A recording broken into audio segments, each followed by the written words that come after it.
Hello. Hey. We are back again. So we've been with you 3 times now today because we did an accidental video in the middle with me applying this. Yes. Ta-da!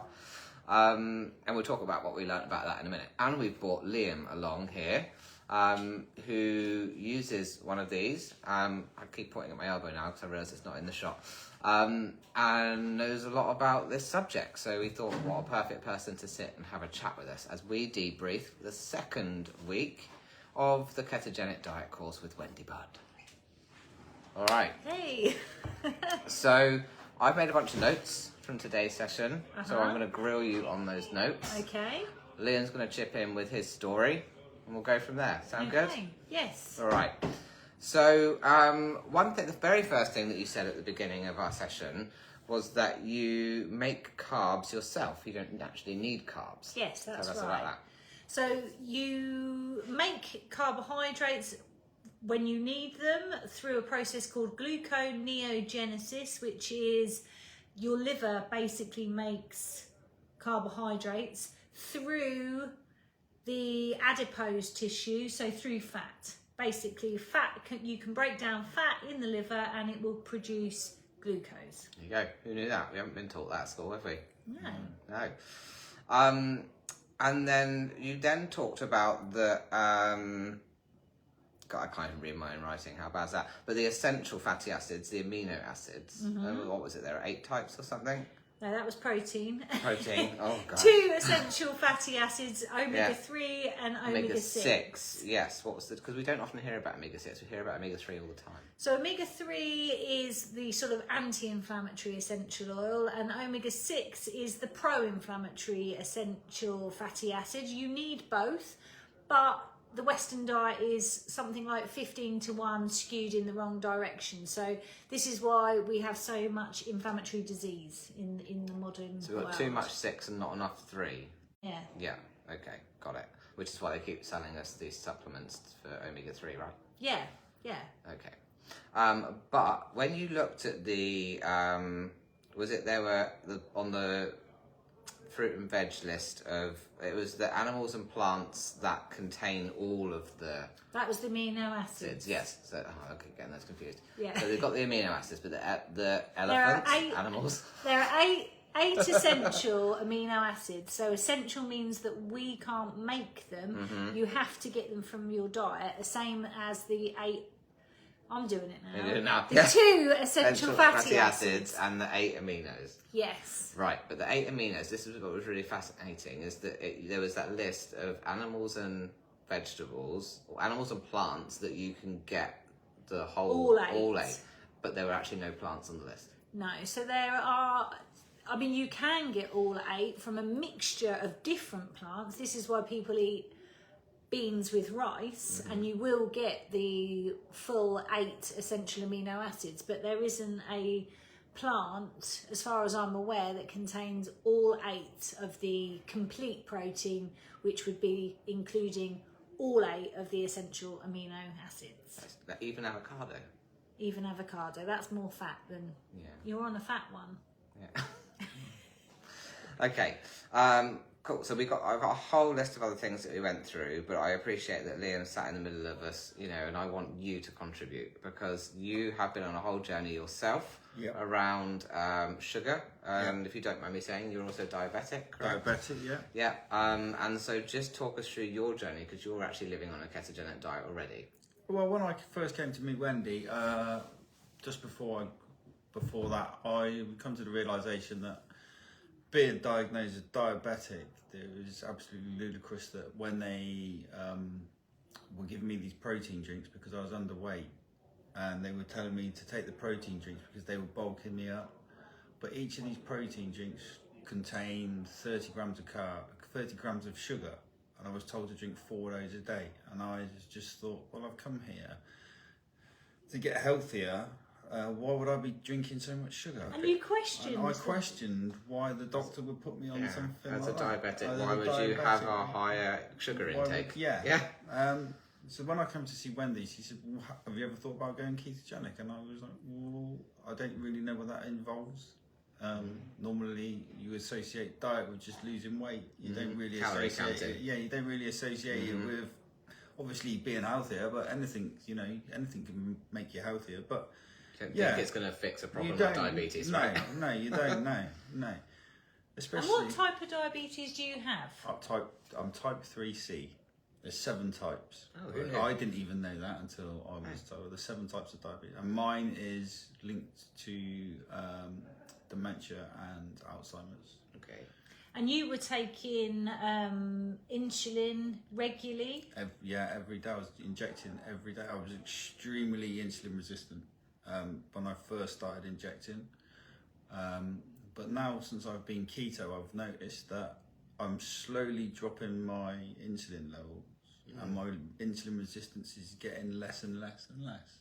So what were you taking? So your background insulin? My background insulin, I was taking between 18 and 20 units. I'm now down to, at the moment, not really injecting, but I was down to a 4. About 4. About 4. So that's a massive difference in that. And I was injecting, when I was eating a normal meal with carbohydrates and sugar, I was injecting 6 units. I don't inject any at all. Well, because you don't need to. I don't eat sugar and I don't eat carbs. So you only need insulin when I'm eating sugar and carbs. And you've got a continuous glucose meter. Monitor, yeah. So you can really see. Yeah, I can see when I'm spiking and how things are going. And you told us today, so you went to the gym. I went to the gym, yeah, and then on the way here, I literally had a sandwich because the only thing about being ketogenic that I was told, Wendy told me when I first came in, was make sure you prepare for when you go out. Yeah, you can't just buy something. When you go in a shop, you can't just buy something to eat. You'll spend 45 minutes wandering around and you'll just get to the point where you go, that I'll have to do, which is what I did today. And just by having some bread, I had a ham and cheese sandwich on white bread, and it spiked me from, I think it was 9 up until 19.7, I think it was. So, so that's what the carbs in the bread had done. Yeah, it wasn't even a sugary treat as such, was it? You would see as just a normal staple diet of, eating bread. And so, it's opened up my eyes massively and made me realise that, I have to make some serious changes. But since I've done it, I can really feel the difference. I've got more energy. I think I even told Wendy, after the first couple of weeks of getting over of stopping eating all the sugar, that it was just revolutionised my life. I had more energy, I wanted to do more, I had less thick head, I could think clearer, You weren't sleeping? I weren't sleeping because I was sleeping because with all my other health conditions that come along with it, because with obviously diabetes, it affects your heart. So I had heart failure because I went into a diabetic coma. So I am quite tired. I can be quite tired, and I was sleeping for nearly 14 to 16 hours a night. But now I 8 hours and I'm fine. So yes, it has completely changed my. Yeah, I can feel human. I'm more approachable. I could be really grumpy, and so life's getting better. How long has that been then since you started this? I only started doing this in May. Wow, quick results. Very quick. It was really quick. It was really quick, wasn't it? Wendy told me to cut so much sugar out, but I knew these Ensure drinks. I think what it was is really it made sense in my head to not take the drinks, but because I've been told by my doctor this is what I should do. It's ingrained in you, isn't it? Yeah, doctor says, doctor so you says. do. So it wasn't when I see Wendy. I think I was just waiting for somebody to say, "Well, no, actually, what you're thinking is right." And I think you instinctively knew. You knew your body, and you could see the evidence on your glucose monitor that by having 30 grams of sugar in that protein drink, it was spiking your glucose. So then you'd need to take more insulin. Yeah. Well, so I mean, you already knew. Yeah, because when you're diabetic, although when you have a hypo, it makes you extremely tired, and I could feel that I was having all through the day. I was feeling that I would have certain parts of the day where I'd feel fine, or then I'd feel like I'd eat something and then my sugar would shoot up, and then I'd feel tired and bratty and snappy. So it's just logical, really, to cut the sugar out, but. When I've spoke to this with my doctor about this, I was told you need carbs until I said, name me an essential carb. And it was just, that's where I've gone from. So there was resistance, there was resistance from the medical profession. Yeah. And I would say, caveat as well, if you are diabetic, do not do this on your own. I think it is important that you have a healthcare provider that is aware of low carb ketogenic lifestyles, that's trained in it. It's very important, especially if you're an insulin dependent diabetic, that you have medical care. Don't do it on your own.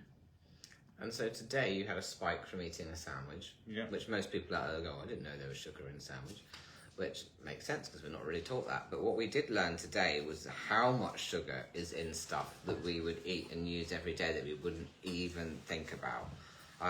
So for example, I mean, we know that bananas are sweet and they're tasty, but the average banana has 5.9 teaspoons of sugar. That's a lot. And then, you know, and we talked about earlier, then if you stick that in a smoothie and blend it up, you digest it quicker, so you get a spike a lot quicker. So, and I know from my own experience of doing juice diets, and I used to make fresh juice in the juice extractor like every morning for about 7 years. And actually, that ultimately made me really unwell. And my body actually created an allergy towards fruit and vegetables off the back of that, because it literally knew I didn't want it anymore. Well, I think a lot of people in the class today were quite shocked about the amount of sugar in fruit, and it's a natural sugar. But all sugar is natural, you know, even table sugar, cane sugar, it's still like natural. Okay, it's processed, but yeah, I mean, we learn about fruit sugar, and I think that's really counterintuitive, because we've all been told that sugar is healthy. The dog's come to join Oh, us. he's come to see. So you're talking about food, it must be for me. Yes. And so then we looked at something like rice. Yes. So 100 grams of basmati rice. What would you guess, viewers? How many spoons of sugar would you assume are in that? Which is the highest on your list, wasn't it? 10.1 teaspoons of sugar in 100 grams of basmati rice. And 100 grams really isn't that much at all. You're going to get covered in slobber. Go on, get down. Good boy. Oh, well, discombobulated now. Yeah, 100 grams of rice. Oh, and the bran flakes, that's another one. Oh yeah, that one was 4.8 teaspoons. Yeah. in just a 30 gram grams. portion. And so you said, you know, measure out 30 grams and you'll soon realise you eat at least double or triple that anyway. So you're potentially having almost 15 teaspoons of sugar on bran flakes. And that's not including the milk or if you add sugar. Yeah. Because, you know, we were all those kids, weren't we? Well, Just that's it. extra Because sugar people, when on I the talk cereal. to people about sugar, they'll be like, "Oh no, I don't have sugar," and they mean I don't add sugar. Like I don't put sugar on my cereals. He's slobbed. He's been slobbed. Oh, yeah. You're not in the frame Oh, now. sorry, I was too busy looking at the slobber. So yeah, I think it's really interesting how much sugar is in places where, in natural foods like carbohydrates, essentially they are sugar. They're polysaccharides. Sorry, the dog's causing all mayhem, bless him. He's found a water bottle. Yes. And then boiled potatoes is another one. 150 grams of boiled potatoes. How many? I don't remember. 9.1. Still, I knew there was a lot of sugar in there, but never ever that much. It's just Insane, isn't it? yeah. Really.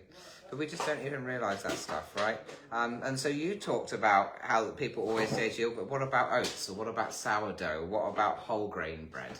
It's all the same. Maybe less bad, but it's still sugar, essentially. It's a carbohydrate, it's a polysaccharide. As soon as you ingest it, your saliva releases an enzyme called amylase, and that breaks down the many saccharides, many sugars into simple sugars like glucose. So there we go. That's a lot of sugar that we all eat without even realising. Even if we think we're on a sugar-free diet, or being low on sugar or cutting because we're not putting it in our tea, or we're not eating cake. It's just in everything that we have been taught to eat, right? But what about what are the best alternatives to sugar? Because we know that, artificial sweeteners aren't ideal. So what would we use in a sense? I think you've got to look at it as a transitional food. I mean, ideally, we don't want to be eating any processed foods, and that would include natural sugars. But I think to get you off of the real sugar, having small amounts of artificial or natural sugars would obviously be better. Stevia, monk fruit, erythritol, or the polyalcohols would be better than sugar, but it would be looked at as a transition. A bit like how when I went gluten-free, I transitioned by using the gluten-free products, but I don't have them now that I've been gluten-free for all this time. I don't feel like I need them. Yeah. And so what are the dangers, though, of the continuation of sugar? What is sugar causing in people that they don't realise?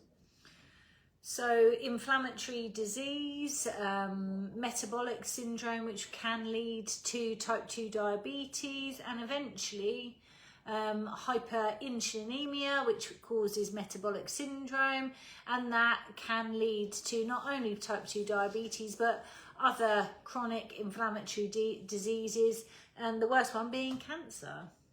I'm really intrigued about the inflammatory diseases, particularly when we talk about autoimmune diseases, because that seems to be very topical right now in terms of so many more people are becoming diagnosed with autoimmune diseases like rheumatoid arthritis, for example. And so what you're suggesting is that if we were to go on a ketogenic diet or a really low, reduced or zero sugar diet, that we could potentially reverse the effects of some of these things? Yeah, I mean, Liam might be able to talk about this. So when you went onto a low carbohydrate diet, did you notice any other health benefits, like less pain, less inflammation? Not really myself, but I have been. My next door neighbour is the same type 3C diabetic, the same as me, and he's slowly stopping his sugar intake, and he's noticing that he's got a big reduction in inflammatory in his gut region. So, and is that because you've been talking to him? Talking to him about cutting sugar, and he's not completely cut sugar out, but he's dropped it. Every now and then he just keeps dropping it a little bit more and a little bit more, and he's noticing that he's getting so much better reduction in inflammation. That even now, when he has something with sugar in, his body reacts to it, and he can tell that he's had something with sugar in. So there's got to be some scientific proof in it to be, For me, I think that's almost the goal. And as irritating as it might be, I think when you can recognise the reaction you're getting from something, then you know that you've understood it and achieved it, and you can feel the difference. Yeah. But plus, then you start to enjoy whole food a lot better, because you taste just like, if I have anything with sugar in it now, I can't. Like, I might think it's going to be enjoyable, but my tastes have changed. I don't get the same excitement like I used to, like when I would be eating like a nice big soggy cookie. It just, because I know you what are it's the good. cookie monster. I do love That's a cookie. your. I do love it. That's my go-to. Yeah.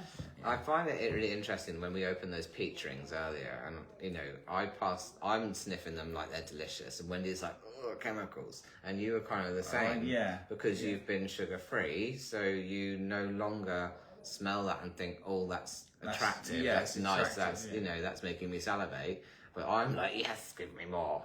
It's really different. Let's talk about your spike. So you had the glucose monitor. Yes, so we had a little bit of recalibrating going on, because it takes an hour for it to set itself up in the system on the app.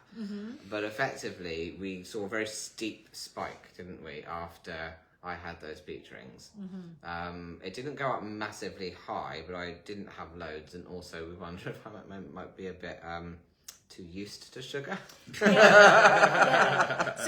you might not spike, say, like Liam would spike, because you can produce insulin naturally, and probably are producing too much insulin. So you probably have hyperinsulinemia, where you don't have any. I don't have any insulin. But we got, and what we learned was that it's not always about how high it spikes, but about the steepness of the curve. Yeah, and it literally went like in a vertical line, didn't it? Like a rocket. Yeah, so that was interesting. So we're going to continue to monitor that because I've got this on for 2 weeks now, so we'll be back next week and we'll see just over the week what's been happening with it, because we'll have all of that data. And hopefully by next week I might also have my blood work results. Oh, you had blood work done? Yes, 2 days ago I had a full set of bloods done, so if I can get them from my GP, which I can if I email them when they're back, you know, when the results are back, I might have that on paper to bring with me for you to look over. That'll be all the bloods from before I started. Brilliant. This. And we'll take your blood pressure again, which was a little bit high today. Yeah, and I've been monitoring that. Actually, what I will do is then try and print out what it has been, because you can see all of how it has been for the last 2 weeks. I've been monitoring it. Do you have any tips for Luke when he's giving up sugar and going? The only tip I will give you is, as much and as nice as it might seem to have something sweet, once you've gone through the transition of completely cutting sugar out, You won't want it. I find that you'll still want sugar. You will crave sugar, but if you for the first few weeks, if I touched anything with sugar, I felt rough for a couple of days after. Oh, really? Enough to put you off doing it again? Really rough. That's didn't I? interesting. It's just Okay, part of the withdrawal process. Yeah. Oh, It is did you withdrawal. have withdrawal? I did have withdrawals. Yeah. You're craving like sweet. You get like every now and then you can get a sweet taste in your mouth, like you've eaten something and you haven't eaten anything sweet. Weird. Like It's just your brain's way of trying to get your tongue to trick you into eating something that's sweet. Weird. It's amazing what your body can do. Okay, well, I look forward to that. Okay, well, thank you so much for speaking with us. Thank you very much. Thank you for another great you. session, Wendy, and we'll be with you debriefing same time next week. Bye-bye. Bye.